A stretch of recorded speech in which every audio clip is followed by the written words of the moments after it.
I'm absolutely thrilled to welcome Justin Hennis to the team, Senior Information Officer. Did fantastic work in Minneapolis Public Schools, is exceptionally student-centered, is always very much about how can we do service to sites, also has that instructional lens, also has a pretty significant background in finance, particularly helping sometimes to make sure payroll is done on time and coming into the rescue for that. And also has extensive work also in building out CTE pathways. So we are just quite honored, Justin, to have you here. What day is this for you? Seventh day on the job. So we're so excited to have you. Thanks for choosing Fridley. Next, I am thrilled to review the 2024 Hall of Fame inductees. For some of us in this room, I'm looking at Stephen Keeler, probably knows, and Eric maybe knows some of these folks here from your time in Fridley. So our honorees to the Hall of Fame for this year that were inducted on July 25th include Ron Ackerman, contributed to athletics and activities, class of 1964. Pat Barrett, he's also our football game announcer, correct? Coach, and class of 1975. Karen Toussaint Vonderhaar, gymnast, class of 1975. Mike Seaman, football, basketball, class of 1976. Gary Asan, tennis, class of 1982. Amy Hinsberg Sinclair, basketball and tennis, class of 1963. John Swanson, a very familiar name as well as we know, coach, and class of 1975. Joe Zeman, football, class of 1976. Mark Obricki, wrestling, class of 1976. Tammy Breedall, basketball, track, class of 1997. So we're just so thrilled to honor all of our alums that really excelled in activities. This Saturday, we are having our back to school resource fair. Aloda and Karen have been working very hard at this, as well as many others. We actually have 400 backpacks, yay. We have over 300 families already RSVP'd. I think the RSVP closes tomorrow afternoon, so there's still time to register. So we are absolutely thrilled. If you recall last year, they were lined up, I think at like 9 o'clock, all the way across, and it was just magical to see that and to see our families coming out. We have several administrators and leaders that will be there welcoming our families. So this is just so exciting, and a special thanks to Aloda and Karen for their work, and I think they're coming in September to present on how the event went. So we're thrilled about that. Next up, my favorite part of the superintendent update is Dr. Amy Cochran, principal of Fridley Middle School, who is here to recap RISE for us. Thanks, Amy, for coming. Yeah, thank you for having me, School Board. I'm really excited to come share with you our results from Summer RISE. I think in the spring I shared with you that we were going to be launching a new summer program. Amy, pause for 1 second. You're not on either. I'm so sorry. Sorry. So again, as I think presented in the spring, that we were really excited to launch a new summer program that was completely new for us with our partnership with the Lavinia Group. And so I'm excited today to share with you kind of what that looked like this summer and what our results were.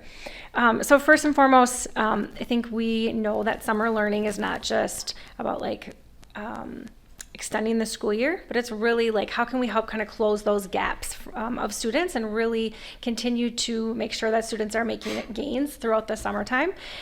We want them to continue to grow in their skills, preparing them for the school year to come. And so all of those things together really brought us to our partnership with Lavinia. And we had a fantastic summer, and I'm really excited to share with you what that looked like. We spent 5 weeks focusing on literacy and math with students with a really structured curriculum. So students from 8 to noon, Monday through Friday for the full 5 weeks, had both math and literacy instruction. In addition to that, like the students receiving the math and literacy instruction, our teachers received a lot of support from the Lavinia group. So a few things that were really big highlights of that. Prior to the start of the summer program, they had 3 days of onboarding to really learn the curriculum, really understand the curriculum. And then every week they had professional learning with teachers from around the nation who were teaching the exact same thing. So they joined Zoom calls. The literacy teachers joined with other literacy teachers that were teaching the same lessons in the same week, the exact same curriculum, so they could really talk with one another about how's it going, what's working, what's not working, and really support one another.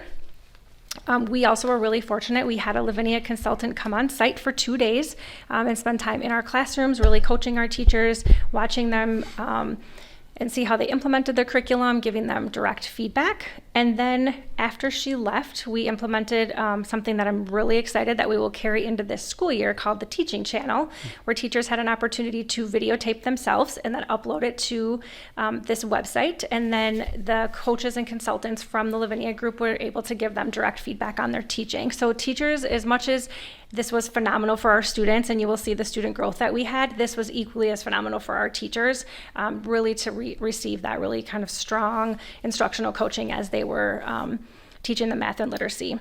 Students took a pre-test and a post-test that were Minnesota State standard aligned. So as they came in that first week, we administered a pre-test. It's administered really similar to what the MCAs are. So it's on a very locked down kind of website called EdSite. Students had to log into this. Again, the pre-test is all aligned to the standards.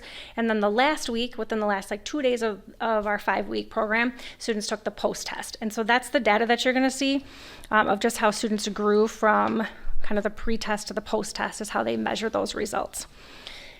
We had 127 students that attended the full 5 weeks. We had close to 180 registered, but by the time we got done, we really wanted to capture how many of our students attended the full 5 weeks for the full 5 days and stayed with us the entire time. We know summer also brings vacations and different things that students kind of come and go, which was totally fine, but we had 127 students that consistently attended those full 5 weeks. As I mentioned, we had 14 teachers, again, who really were able to receive that solid instructional coaching. And here's kind of the breakdown. We had 4 rising 5th grade classrooms, which mean those are our incoming students, so incoming 5th graders. We had 4 classrooms full of incoming 5th grade students, 2 incoming 6th grade, 4 incoming 7th grade, 2 incoming 8th grade, and then we also were able to service our students that are heading over to the high school that will be rising 9th graders. The quotes that you see around this, we did a survey for parents at the end of RISE just to ask how parents thought. We asked specific questions around the curriculum, instruction, how engaging did your student find this, what were some highlights, and then of course asking for feedback of things that we could do better. But these were some of the quotes that really stood out. 85.7% of parents said that their children found the lessons engaging and interesting. 94% said the academic content was really beneficial for their children. So parents really overwhelmingly thought it was a really strong program. Of course, being with friends in the summertime is also really fun. Being able to be in classes with mixed grade levels, which what we did was students that were already at or above grade level, we still invited them to join us. We just moved them up so they were receiving instruction in the next grade level. So we wanted to make sure that this would meet the needs of all of our students, so really place them appropriately based on their academic data. And here is what we saw for math. So what you're looking at is the yellow bar is the pretest, and then the blue bar is the post-test. And if you start at proficient, you can see in math, and this is for all of our students combined, so this is not broken down by grade level, but all of our students combined, when we started on the pretest, only 4% of our students were proficient. And by the end, 29% were proficient. If you kind of go... Say those figures again. Mm-hmm. So 4% of our students were proficient in math when we took the pretest, and 29% were proficient when we took the post-test. Wow. Okay, keep going, sorry. Which you can see also substantial results if you go all the way over where it says below basic. When we started, 47% of our students were below basic. We want that bar to drop. That dropped to 16% on our post-test. So very significant. We want the blue bar to go up as we move over to the proficient, so you can see those results. We saw a 25% increase in the number of students who achieved a score of proficient from the pre-test to post-test. And if we combine proficient and basic, because basic is that they're meeting standards, we saw a 53% increase on that from the pre-test to a post-test in 5 weeks. Similar results in literacy.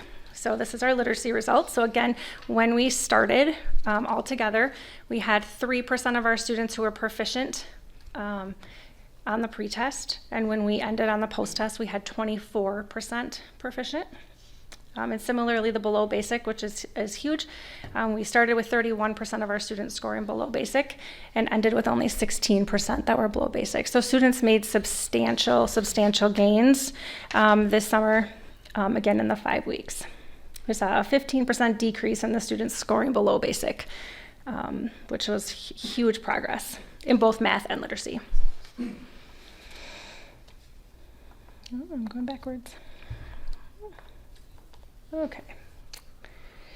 I just highlighted the charts here because I think the below basic is as strong as when you can see students that are now proficient, but this is just like the below basics one. So again, on the pre-test and the post-test, you can see students that were scoring below basic when we started. Again, to have 47% of our students, that's almost half of the students that were joining us were scoring below basic in math. And again, when we ended, only 16% were scoring below basic. So we were very, very excited by our results. This really, really helped students in closing those gaps this summer.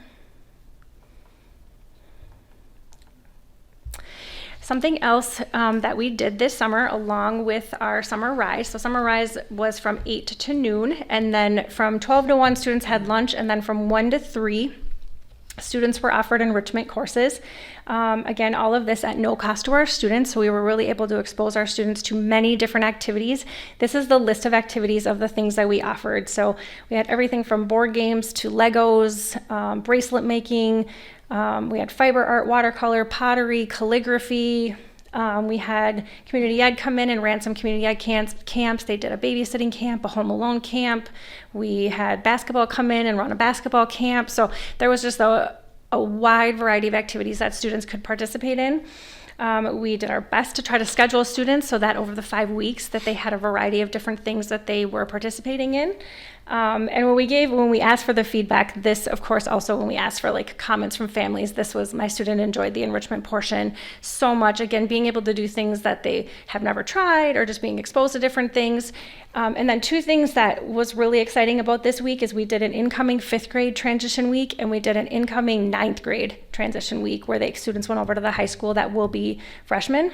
And then we had a week where our 2 5th grade teachers came in and ran a transition week for our incoming 5th graders. And just some of the comments from families about how their students now feel comfortable being able to come to middle school. I actually got an email from a parent today that said, my student's brand new, but they were at RISE and they are really excited to start and feel completely comfortable now that they attended RISE this summer. So it's kind of fun to see that direct impact.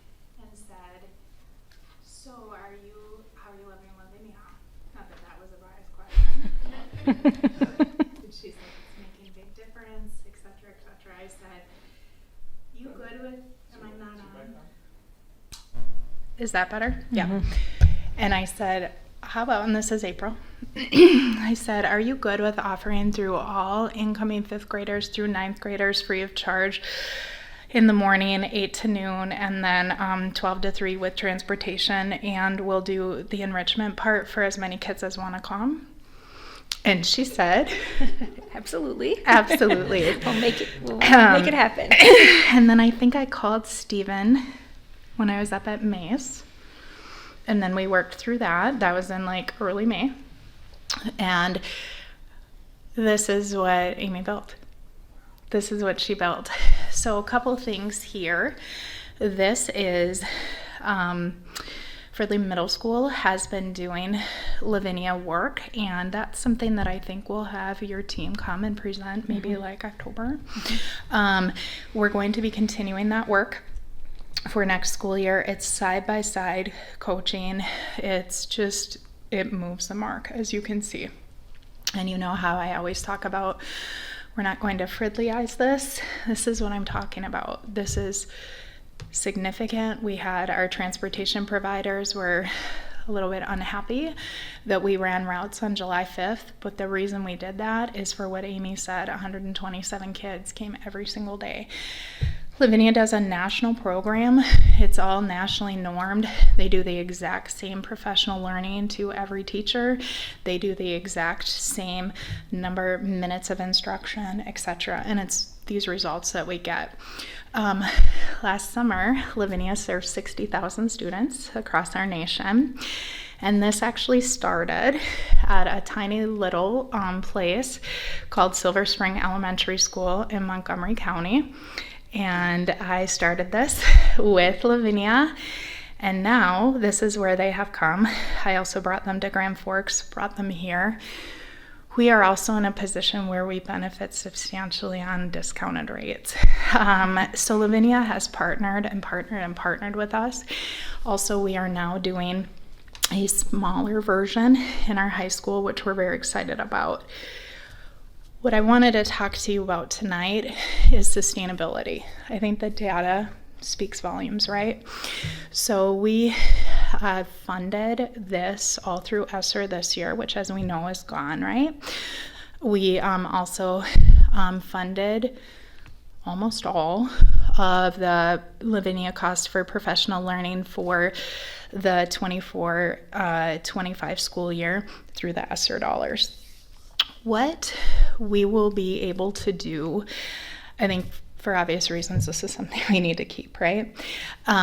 If we look at targeted services, so certain students that enroll in summer programming generate aid, has to do with their assessments and those pieces.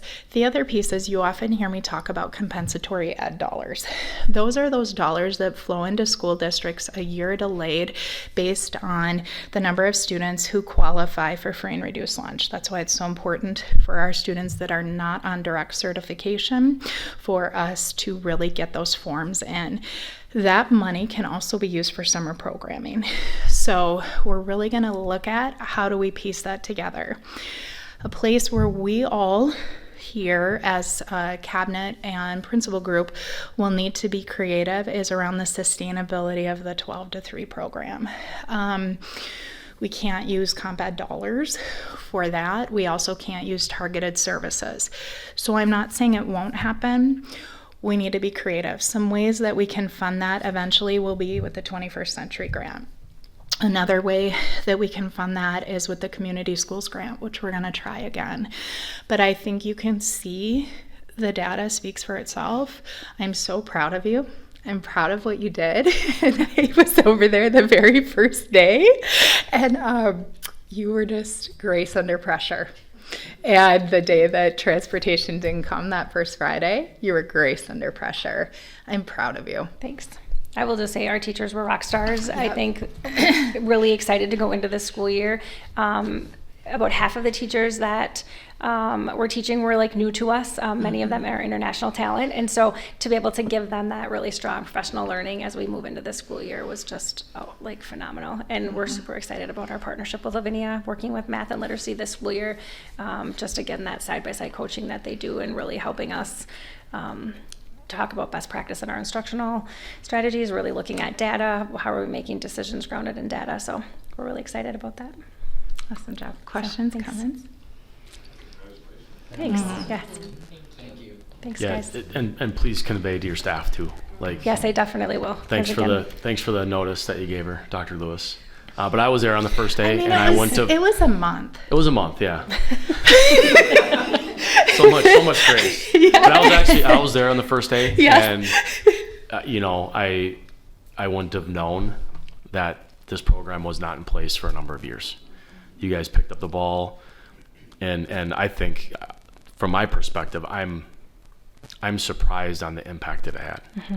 And not only was it just 5 weeks, from the educational standpoint, it was only 4 hours a day, right? So the fact that you guys were able to up those test scores and those proficiencies for 127 kids, that's pretty amazing. So.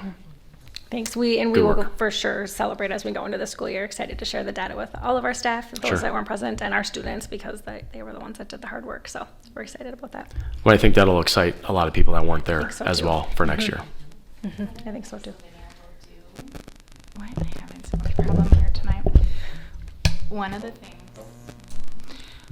things that Lavinia will do with us is track these students. So these 127 students, they will have a marker in our new Aubrey system, and we'll be able to track to see that longevity over time. Then we'll be able to decide to, like some of the students for Summer Rise, everybody was open, right? Some got more taps than others. So that'll be some of the pieces that we do too, is of the students that we're seeing that had this pretty intensive intervention, let's track those as they go along, and then also see if they were fourth going into fifth, then are they someone that we say we extra invite fifth going into sixth? So that's the power of using this data, and I have seen a lot of the Lavinia work, and I told Amy, Lavinia gets results, point blank, and you'll hear much more about that this fall when the team comes. The level of results that Amy got with her team is really unprecedented, even for Lavinia. So, great work. Thank you. Thank you for having me. I am now excited to welcome Rochelle Cox to give us an update on all of our construction projects. Hello, Chair and Board Directors. It's great to be in front of you again as we wrap up our summer projects. So I have a big belief that what we do with the physical environment for our students makes a big difference. And Amy and her work this summer is such an inspiration to keep us going as we go into these last few weeks of construction. I'll start with our high school. We have moved our Alternative Learning Center program into our high school. It's going to give our students a great opportunity to take elective classes, to be part of the school. Our ALC move is complete. We have a few last minute things like mounting TVs, putting doors on, and signage for them, but we are in place. I went and visited this morning, and things are looking really good there. We have had a big fire alarm project at the high school, so if you've been there at all, you might have heard one of our testing alarms go off, or maybe one of our false alarms go off, which we had yesterday for new teacher workshops. So we got that first drill already in. That's what I told the principal, so we'll see how that goes. So we are doing some more testings, and we'll have our final run through this week as we switch over to our new system. So we're really excited about that. We're getting used to the different alarms and what they sound like. It's voice activated also. So a voice comes on and tells you this is an emergency, you need to evacuate. And so that was kind of an interesting thing that we're going to have to get used to as we move forward. At our middle school, we are currently looking at 2 rooms that need some remodeling. We've had a lot of growth there, and so we are getting quotes for that, and we'll work this fall to get those projects done to make some of our rooms for staff and their offices a little more comfortable for them. At Stevenson's, we've completed a major flooring project, and it looks beautiful. There's tile, there's carpet, it looks amazing. That is all complete. And as you can imagine, with a big flooring project, we've had a lot of moving happening. So I was over there today, and there's a lot of teachers who have had some extra time available to them to come in and work on their classrooms. So that was really fun to see. Both at Stevenson's and Hayes, we're doing special education room remodels. Those are almost completed. We are waiting for some wall padding for some of our students who receive special education students, just as a safety measure for the classrooms. And those are on back order, but we'll have those in soon, and they will not hold up any of our programming. At our community center, you might have seen the parking lot as you walk by. We're getting really close. We did have a little moment of needing to backtrack. As you know, that project was really put in place to decrease the flooding that was happening. So as we were finishing our sidewalks of the project, we realized the elevation and grading was a little off. It wasn't quite up to the standard we needed, so we did have to rip that out and replace at the cost of the builder, not us. So that sidewalk is redone. Our parking lot and drainage systems are pretty much completed. The lines got on. We're just curing now over the next couple days. We have temporary lighting installed, but that will be not a big deal to pull out and replace and put, as we had a supply issue for that. Our window replacement project will be starting next. So I'm looking forward to starting an actual project and kind of seeing it through the end. So that'll be really fun. And finally, as our ALC moved out, our VISTA program for our students who receive federal setting 4 programming came in a total redo. I mean, this place is beautiful. It's probably one of the most calming school environments I've seen in a while, and really thoughtful in the work that went into that. So they are completely done. I was actually over there this morning also, and it was just fun to see as they're getting ready for students. And finally, you might have noticed outside, we've been mulching like crazy all around our schools and weeding. Just want to make sure that our outside is as appealing as the inside as we move forward. So we're looking forward to finishing up that project in the next couple days. Any questions for me?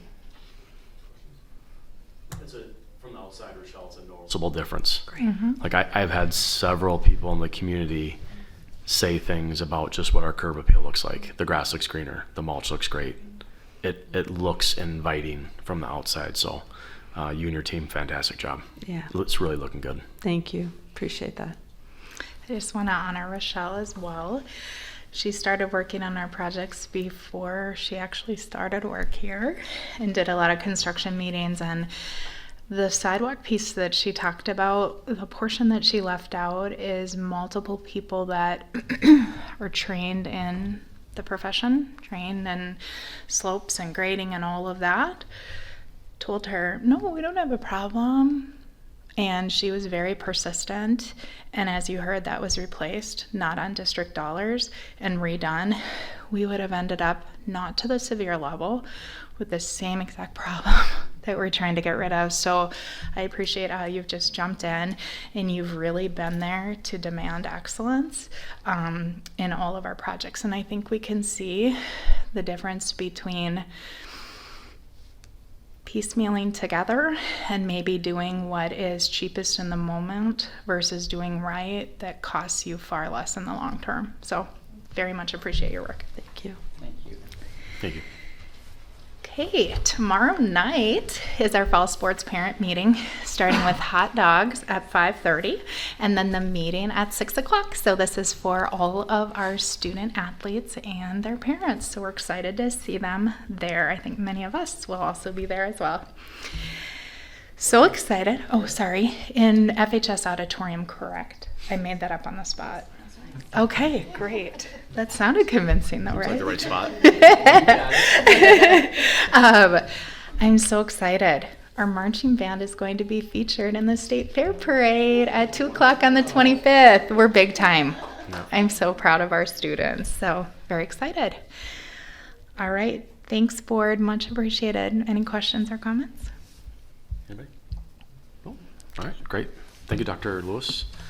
So next up, we have our business action items, and the first item is a resolution accepting gifts. We received a donation from an anonymous person to the Stevenson Elementary School for $58. Ken Vicken, in honor of Tyler Christensen, donated $100 to the Fridley High School. We also had an anonymous donor of $14 to the high school. And Living Faith Spiritual Community donated 1,000 pairs of socks for the Back to School Resource Fair. Chair would entertain a motion to accept these gifts. And we'll move to accept the gifts. Motion made by Miser. Do I have a second? Second. By Keeler. This is a roll call vote. Ms. Jones? Aye. Mr. Carnop is aye. Mr. Keeler? Aye. Mr. Meisner? Aye. Ms. Stark? Aye. Ms. Ahmed? Aye. Ms. Schob? Aye. Motion passes.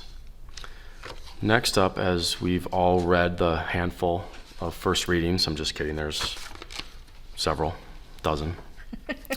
But as we had a chance to review them and discuss them and ask questions, looking at these first readings, the chair would entertain a motion to approve the first readings of policy. So moved. Motion made by Jones. Do I have a second? Second. Second by Keeler. Just a question, Oh, Chair. yep. So we're doing them all as a batch? Yes. Yep. Would you like me to go through them all? No. Okay, good. Just wanted to be clear. Okay. Just no need for a roll call vote here. So all those in favor signify by saying aye. Aye. All those opposed? Next up, we have the consent agenda. The agenda includes the meetings of the work session and business meeting held on July 16th, monthly financial reports for June and July, new contracts, amendments, leaves of absence, resignations, approval of the meal plans for the 2024-25 school year, and approval of the FCC window replacement bid to CM Construction Company that Rochelle had made mention that hopefully we can start soon, right? Get Steven some new windows. All right. No need for roll call here. All those in favor of accepting the consent agenda signify by saying aye. Aye. All those opposed? Motion passes. Lastly, we have important future school board dates. As Dr. Lewis had mentioned, we have a fall sports parent meeting on August 21st at 6 p.m. in the Fridley High School auditorium. We also have, as mentioned, the back to school community resource fair on August 24th from 10:30 to 12:30 p.m. at the Fridley High School parking lot. Preschool open house on August 28th, 4 to 6 here at the community center. And then also the Vista open house on the 28th from 4 to 5 at the newly remodeled Vista Education Center. Our Fridley High School and Fridley Middle School open house block party will be on August 29th from 1:30 to 5:30. It'll be in both locations this year at the high school and the middle school. I'll be cooking hot dogs if anyone's interested in helping out. We have our Hayes and Stevenson family orientation meetings on August 29th from 4 to 6. Those will be at Hayes Elementary and Stevenson respectively. And then on that same day, also on the 29th, we have Tiger Club open house from 4 to 6, again here at the Fridley Community Center. First day of school on September 3rd for ALC, pre-K, K through 4, grade 5th, grade 5, and new students in grades 6 and 8, grade 9, and grade 12. And then also the Vista Education Center for all students. All students will essentially be in school effective on September 4th. And then lastly, we have a Fridley Public Schools Board meeting. The next one scheduled is September 7th here at the Fridley Community Center. The work session will start at 4:30, which is different than usual. We'll have a 7 o'clock public forum and a 7:30 business meeting. Did I miss any dates? Oh, okay. With that, the chair would entertain a motion to adjourn. So moved. Motion by Stark. Do I have a second? Second. Second by Keeler. All those in favor signify by saying aye. Aye. All those opposed? Motion passes and we are adjourned at 8:08. Thank you, everybody.